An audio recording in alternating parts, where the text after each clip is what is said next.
Hello friends, मेरा नाम पुष्पा है। मैं भिवानी हरियाणा की रहने वाली हूँ। आज की कहानी शुरू करूँ उससे पहले आप लोगों से एक छोटा सा निवेदन है। अगर आप चैनल पे नए आए हो तो चैनल को सब्सक्राइब ज़रूर कर लीजिएगा।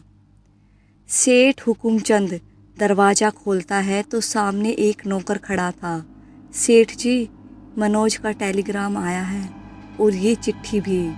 ठीक है, तुम जाओ अपना काम करो। वह चिट्ठी पढ़ता है। हाय डैड, मैं यहाँ बिल्कुल ठीक हूँ। उम्मीद है आप भी ठीक होंगे। मैं कुछ दिनों के लिए गांव आ रहा हूँ। आपकी बहुत याद आ रही थी और चाचा जी भी मेरे साथ गांव आएंगे। कुछ पर्सनल काम की वजह से हमें गांव आना पड़ रहा है। मनोज। चिट्ठी पढ़कर हुकुमचंद की त्योरियां चढ़ने लगी। वह चाहता था कि वह शहर से वापस ना आए, लेकिन वह सोचने लगता है कि आखिर क्या पर्सनल काम हो गया जो दोनों को गांव आना पड़ रहा है। एकदम से धड़ाक की आवाज़ हुई। अभी वह सोच ही रहा था कि अचानक रसोई से कुछ गिरने की आवाज़ उसे चौंका देती है। वह रसोई की तरफ जाता है, लेकिन वहाँ पर कुछ नहीं था। शाम का अंधेरा धीरे धीरे दिन को अपने आगोश में ले रहा था। वह पलट कर देखता है तो बिल्ली ने दूध गिरा दिया था। वह नौकर को आवाज़ लगाता है, लेकिन उसकी आवाज़ कोई नहीं सुन रहा था। वह फिर आवाज़ लगाता है, लेकिन इस बार भी किसी की आवाज़ उसे नहीं सुनाई दी। बिल्ली दूध को गिराकर चपर चपर कर पी रही थी। अचानक हुकुमचंद का ध्यान उसकी आंखों पर जाता है। उसकी आंखें बिल्कुल सुर्ख लाल थी। वह दूध भी उसे अचानक खून दिखाई देने लगा। हुकुमचंद ये सब देख खौफ सा खा गया। उसे तो जैसे कुछ समझ ही नहीं आ रहा था। उसके हाथ में जो छड़ी थी वह उससे बिल्ली की तरफ मारने को दौड़ा, लेकिन वह भूल गया था कि ये बिल्ली नहीं उसका काल था। वह बिल्ली उसकी तरफ तेजी से उसके गले पर पहुंच जाती है और उसे काटने लगती है। उसकी चीख पूरी हवेली में गूंजने लगी, लेकिन जैसे वहाँ कोई सुनने वाला ही नहीं था। वह तड़प उठा था। दर्द से वह बिल्ली से छूटने की कोशिश कर रहा था, मगर बिल्ली तो पूरे दांत उसके गले में गड़ाए हुए थी। वह इधर उधर हाथ मारता है, लेकिन आज उसकी शायद किस्मत ही खराब थी। पूरे घर में सेठ के गले से खून निकल रहा था, जो कि पूरे घर में फैल रहा था। अचानक बिल्ली का रूप एक डायन में बदल चुका था। वह बहुत ही खतरनाक लग रहा था। उसको रोकेगा तू? वह जोर जोर से उसको पकड़कर दीवार पर मारने लगती है। वह सरस्वती की आत्मा थी। आखिर उसे भी तो अपना बदला लेना था।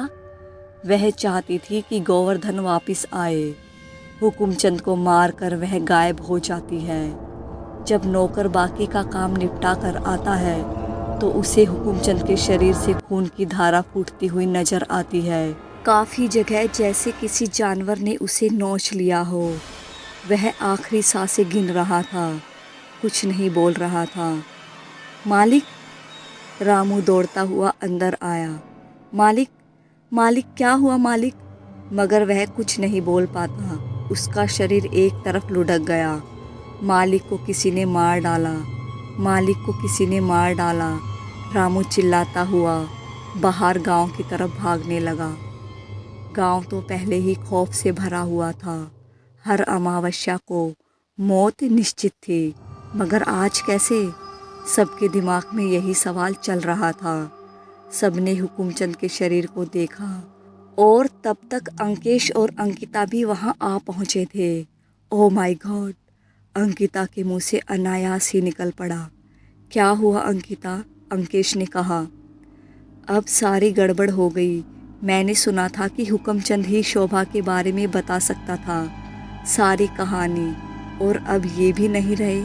आखिर हम पहले भी यहीं अटके हुए थे और अब भी यहीं पर अटक गए। अब कैसे पता चलेगा शोभा का राज? वह अपना बदला लेना चाहती है, मगर किससे? कौन है वो? और वह क्यों गांव वालों को मार रही है? अब हम क्या करेंगे अंकेश? कोई तो होगा जो इस रहस्य को पूरी तरह जानता होगा, मगर कौन? अंकिता ने फिर कहा। अंकेश सोच में पड़ गया कि तभी बाहर से एक हवा का झोंका गुजरता है और हुकुमचंद के पास जो चिट्ठी आई थी वह अंकेश के पास आकर हवा में उसके ऊपर आकर गिर जाती है। चिट्ठी ये किसकी है? वह पढ़ता है और उसमें मनोज और उसके चाचा का जिक्र हुआ था। ये मनोज और उसके चाचा कौन हैं? अंकेश वहाँ खड़े लोगों से पूछता है। मनोज तो इनके बेटे हैं और उनके चाचा का नाम गोवर्धन है। वहाँ रामू उसको बताता है। ओह, शायद यही हमें कुछ बता सकते हैं।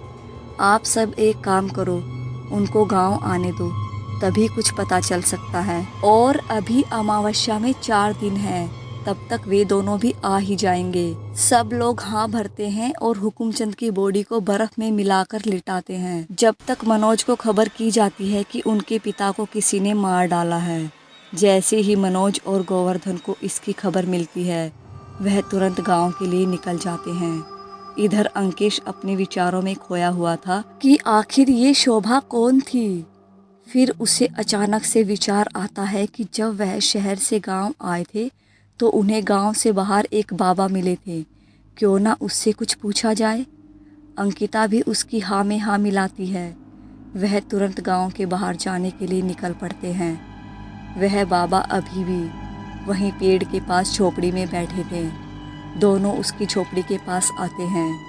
वह दूर ही खड़े थे कि बाबा उनको पहचान लेता है और कहता है कि यहाँ मत आना वरना ये भी शापित हो जाएगी। कैसे बाबा? तुम उस शापित गांव से आए हो ना? जी बाबा, मगर आपको कैसे पता चला? बेटे, हम सब जानते हैं। बाबा ये बताओ, ये गांव शापित कैसे हुआ और वह कौन है जो इस गांव के बच्चों को मार रही है? हमने शोभा की कहानी तो कुछ कुछ सुनी है, मगर वह सबको क्यों मारना चाहती है? वह उनको पेड़ के नीचे बैठाता है और शोभा की कहानी शुरू करता है। सरस्वती तो पहले ही मर चुकी थी। उसके साथ गलत काम जो हुआ था, उसके बाद शोभा के साथ भी उन लड़कों ने गलत काम किया। वह अपने बच्चे को खोने के गम में पागल हो गई। वह गांव वालों से राम किशन और भानु के बारे में बात करने की कोशिश करती रही, मगर गांव वालों ने उसकी एक ना सुनी और उस पर पत्थर बरसाते थे, जिससे वह काफ़ी घायल हो गई थी। इधर सरस्वती अपना बदला लेने के लिए गोवर्धन की बाट देख रही थी। वह शोभा की हालत भी जानती थी, क्योंकि उसकी आत्मा को तब तक शांति नहीं मिलती जब तक वह गोवर्धन को नहीं मार देती। उसने अपना मोहरा शोभा को बनाया। वह जंगल में एक पेड़ के नीचे बैठी हुई थी। वह भी राम किशन और मनोज से बदला लेना चाहती थी। अचानक तेज हवाएं चलने लगी, पेड़ भी साए साए करने लगे। जंगल की हवा अचानक ठंडी में बदलने लगी। वह ठिठुर रही थी, तभी किसी सफ़ेद साड़ी में उसे कोई अक्ष हवा में लहराता हुआ महसूस हुआ। कौन है? कौन है? वह धीरे धीरे उसके पास आ रही थी। शोभा? कौन है? मुझसे क्या चाहिए? शोभा उस अक्ष को देखकर कहने लगी। वह अब उसके पास आ चुकी थी, मगर उसका चेहरा उसके बालों में छिपा हुआ था। वह डर भी रही थी। कौन हो तुम और क्या चाहती हो? तभी उसके बाल हवा में उड़ने लगे, जिससे उसका चेहरा शोभा को साफ दिखाई दे रहा था। सरस्वती तुम? हाँ शोभा, मैं। वह अब उसे साफ दिखाई देने लगी थी। सरस्वती का चेहरा देख अब उसका डर कुछ कम हुआ। मैं तुमसे कुछ बात करना चाहती थी, जिससे तुम्हारी बातें कुछ हद तक क्लियर हो जाएंगी शोभा। कैसी बातें? तुम्हारे पति मनीष की। मेरे पति की? हाँ शोभा, गांव में तो सबने यही सुना था कि सरस्वती किसी के साथ भाग गई, मगर किसी ने भी ये नहीं बताया कि उसको तुम्हारे पति और सेठ गोवर्धन ने मारा था। क्या बक रही हो? मेरे पति भला क्यों मारते तुम्हें? वो तो एक नेक और शरीफ इंसान थे। इस कहानी में आगे क्या होगा? क्या अंकेश और अंकिता खोल पाएंगे राज? मनोज और गोवर्धन का आगे क्या होगा? जानने के लिए मेरे साथ बने रहिएगा और अगले आने वाले भाग का इंतज़ार कीजिएगा। तब तक आप लोगों से एक छोटा सा निवेदन है कि चैनल को सब्सक्राइब, वीडियो को लाइक शेयर करना न भूलें।